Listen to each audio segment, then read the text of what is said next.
UP board class 12 के प्यारे विद्यार्थियों, स्वागत है रिस्पॉन्सिव क्लासेस में। सामान्य हिंदी का मॉडल पेपर है जो आपके 18 फरवरी 2026 के एग्ज़ाम के लिए बहुत ही महत्वपूर्ण है। हूबहू ऐसा ही मॉडल पेपर आपको एग्ज़ाम में देखने को मिलेगा। तो बच्चों, मैं आपको बता दूं कि अभी मैंने इससे पहले एक वीडियो अपलोड की थी जिसमें आपका मॉडल पेपर का जो कोड है 302 HP में कुछ MCQs गलत एक्सप्लेन हो गए थे। उसी को मैं यहाँ पे आपको सारे करेक्ट आंसर बताने वाला हूँ। उसमें कई बच्चों ने कमेंट किया था, हालांकि मैंने उसमें पिन किया है सही आंसर को। यहाँ पे मैं आपको फिर से बता दे रहा हूँ। तो पेपर कुछ ऐसा होता है, यहाँ क्रमांक लिखना होता है, यहाँ पे नाम लिखेंगे आप। प्रश्न उत्तर पुस्तिका में आप नाम नहीं लिखेंगे। समय आपको 3 घंटा 15 मिनट मिलता है, ठीक है। प्रारंभ के 15 मिनट परीक्षार्थियों को प्रश्न पढ़ने के निर्धारित है। इस प्रश्न पत्र में 2 खंड है, दोनों खंडों के सभी प्रश्नों का उत्तर देना अनिवार्य है। खंड का में जो आपके आते हैं 10 बहुविकल्पीय प्रश्न आते हैं, ठीक है। तो इन बहुविकल्पीय प्रश्नों के उत्तर मैंने बताए थे। एक तो इसमें ये वाला गलत हो गया था, पहला वाला, ठीक है। ये मैं आपको बता रहा हूँ इसका सही उत्तर, ठीक है। यशपाल की रचना है, ठीक है। तो यशपाल की रचना इसमें से कौन सी है? तो पहला वाला सही हो जाएगा इसका उत्तर, सिंहावलोकन। यशपाल की रचना कौन सी है? पहला वाला है सिंहावलोकन। बाकी जो है माटी की मूर्तें, ये रामवृक्ष वेनीपुरी की है। और जंजीर एवं दीवारें, ये भी रामवृक्ष वेनीपुरी की हैं। चित्रलेखा भगवती चरण वर्मा का उपन्यास है, ठीक है। तो यशपाल की रचना है सिंहावलोकन, ये आप देख लेंगे।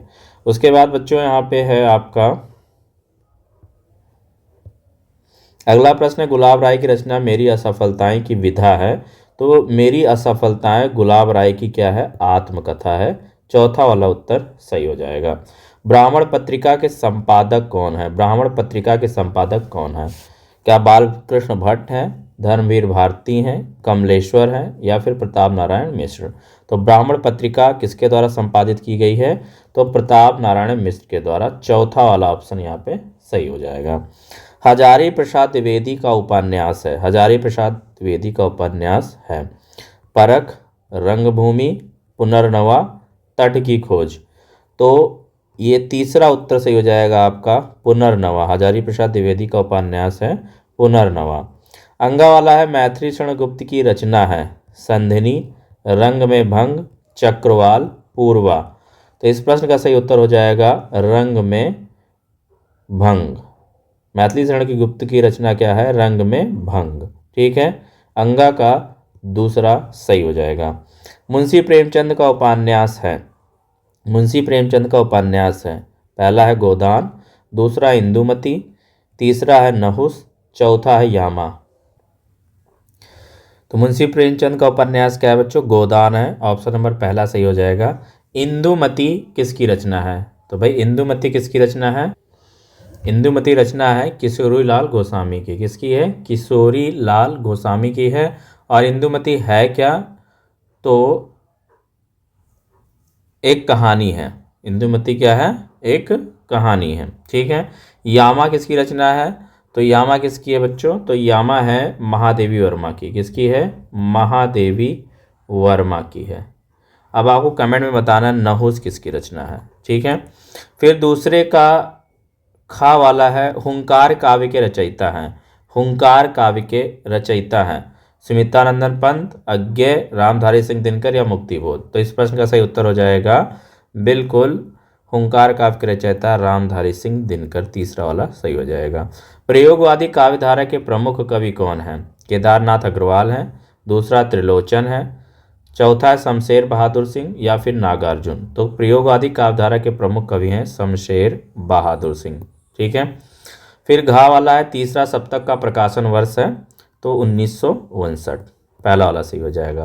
पल्लव से अवतरित कविता परिवर्तन के रचयिता हैं, तो इसके हैं सुमित्रानंदन पंत। अंगा का दूसरा वाला उत्तर सही हो जाएगा। तो ये आपके मैंने सारे करेक्ट कर दिए हैं, ये इसके सही ऑप्शंस मैंने बता दिए हैं, ठीक है। उसके बाद तीसरा प्रश्न जो आता है वो गद्यांश से आता है। 2 गद्यांश आपको आते हैं ऑप्शन में, एक गद्यांश अटेम्प्ट करना होता है। प्रत्येक गद्यांश में 5 प्रश्न पूछे जाते हैं, 2 नंबर का होता है, तो 5 × 10 नंबर का आपका गद्यांश आता है पेपर में, ठीक है। तो यहाँ पे गद्यांश ये मैं आपको पढ़ा चुका हूँ। और उसके बाद गद्यांश के बाद पद्यांश आता है, ठीक है।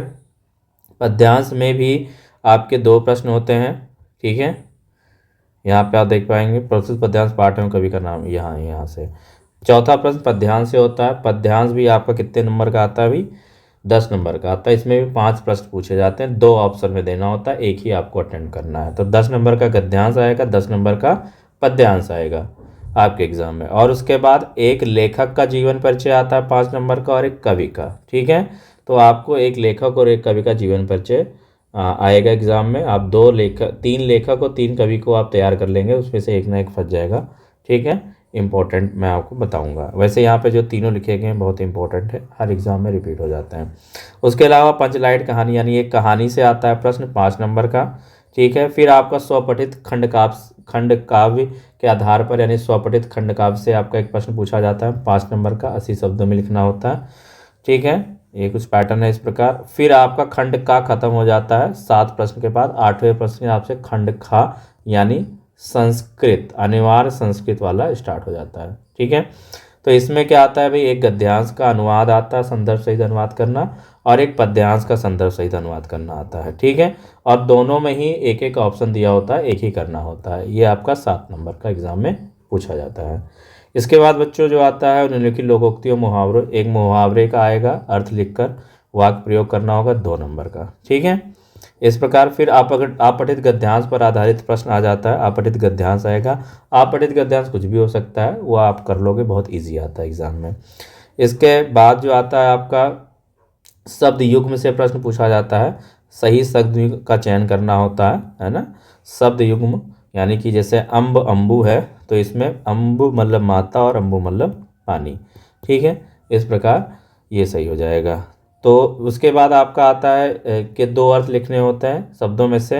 एक ही शब्द के आपको 2 अर्थ लिखने होते हैं। जैसे वारिद, तो वारिद मतलब बादल होता है, वारिद मतलब जल देने वाला भी होता है। ठीक है, द्विज, तो द्विज क्या मतलब ब्राह्मण और पक्षी होता है। मित्र मतलब दोस्त, और सूर्य। तो ये किसी एक का ही लिखना है ना, इनमें से किसी एक शब्द के 2 अर्थ लिखिए, 2 नंबर का आएगा। ठीक है, 2 अर्थ लिखेंगे, 2 नंबर मिल जाएंगे।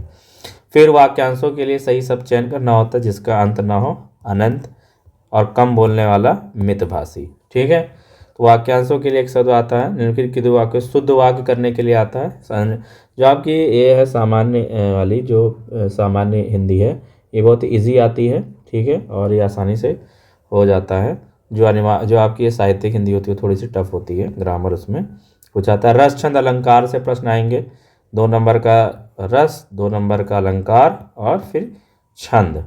फिर आपको पत्र आ जाता है, 6 नंबर का पत्र आता है, और 9 नंबर का आपका निबंध आता है। और इस प्रकार आपका पूरा पेपर यहाँ पे समाप्त हो जाएगा।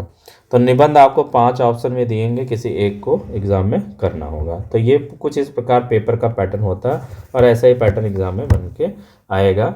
ऐसा ही आपको करना है, ऐसा ही आपको अपनी तैयारी बनानी है। ठीक है, वीडियो कैसी लगी? वीडियो को एक बार लाइक करिएगा, चैनल को सब्सक्राइब करिएगा। मिलते हैं नेक्स्ट वीडियो में, तब तक के लिए नमस्कार, जय हिंद।